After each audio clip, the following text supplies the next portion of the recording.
היי חברים, היום יום שישי, 28 לנובמבר 2025.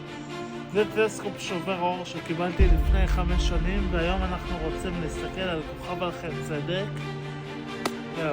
טוב, יש פה עדשה אחת של 26 מילימטר, היא מגדילה פי 50. אפשר לראות את הירחים של צדק, איו, גנימד, קליסטו ואירופה בקטן.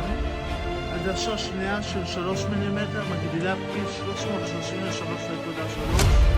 כבר אפשר לראות את הצורות של עננים, הכתם האדום הגדול על צדק, ואפילו הנקודות שהיו יותר ברורות שזה הירחים שלו. הנה כוכב מלכי צדק, הנקודה קטנה בסוף למעלה, תוכלו לראות עם הלייזר, עליה נתמקד היום ואנחנו לראות. פה אפשר לראות את כוכב מלכי צדק, יופיטר, עכשיו אנחנו נקדים.